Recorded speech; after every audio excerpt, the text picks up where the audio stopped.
John Soane collected exquisite plaster models by the renowned French model maker François Fouquet, such as this one of the Arch of Hadrian in Athens.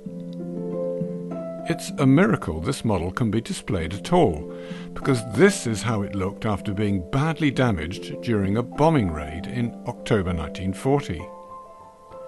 It then sat gathering dust for 70 years until being restored as part of opening up the Soane. Now another damaged model is about to be restored as well.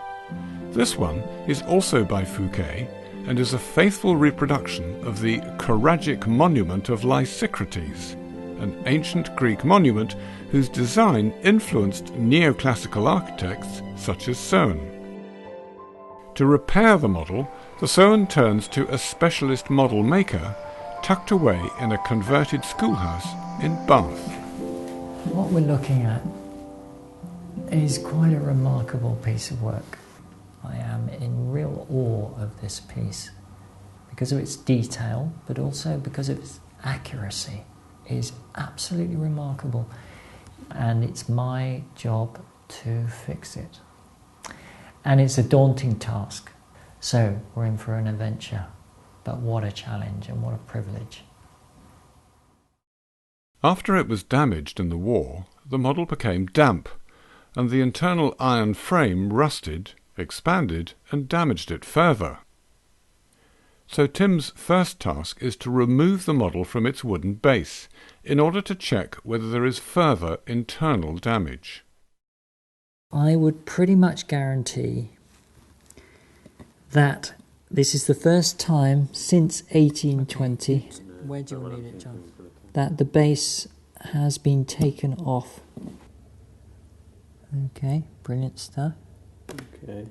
We there? Right. Yeah. So I'm going to tilt it back, and then we just... Removing the base could damage the delicate model even further. Tim and John have to work extremely carefully. I'm just going to try pushing this one up here. I'm not sure whether that... Yeah. Is it going up? Yeah. Yeah. Okay, now we go around again then.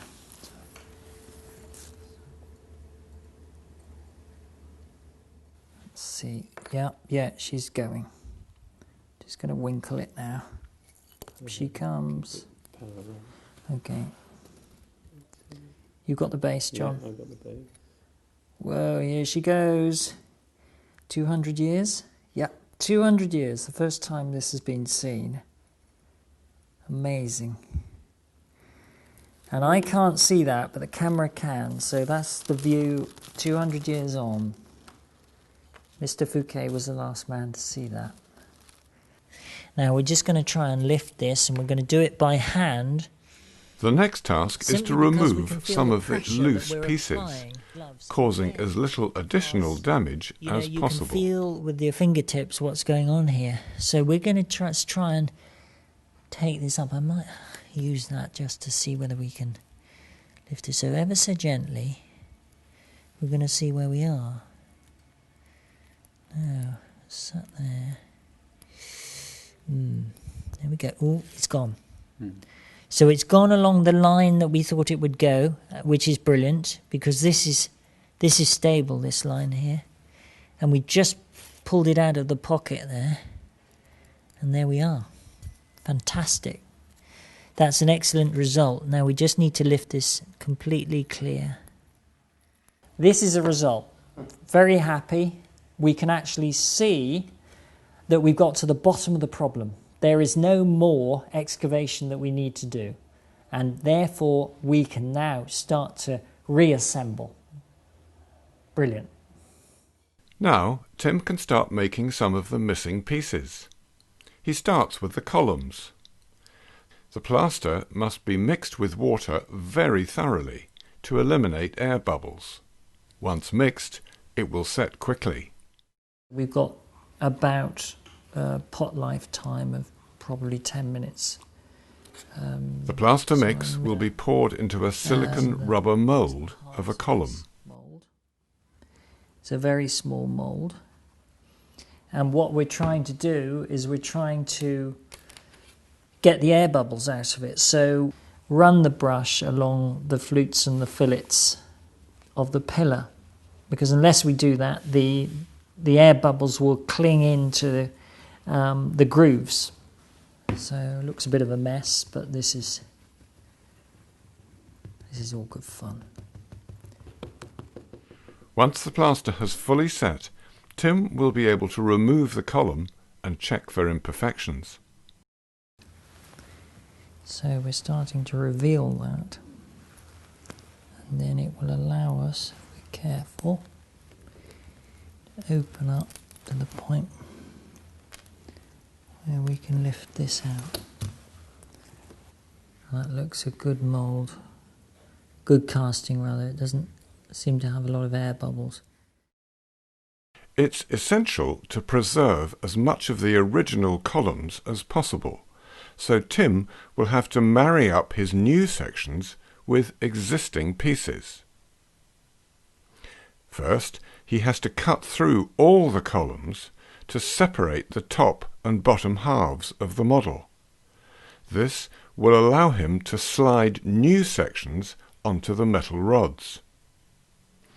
Then he starts the process of creating a new section, cut from the newly cast column, to marry up with the existing original piece of the pillar.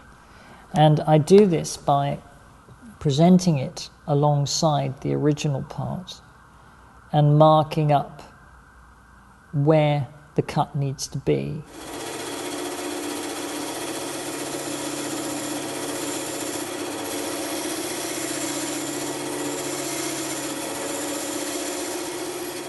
Inevitably, the new piece will need work before it fits seamlessly with the original section.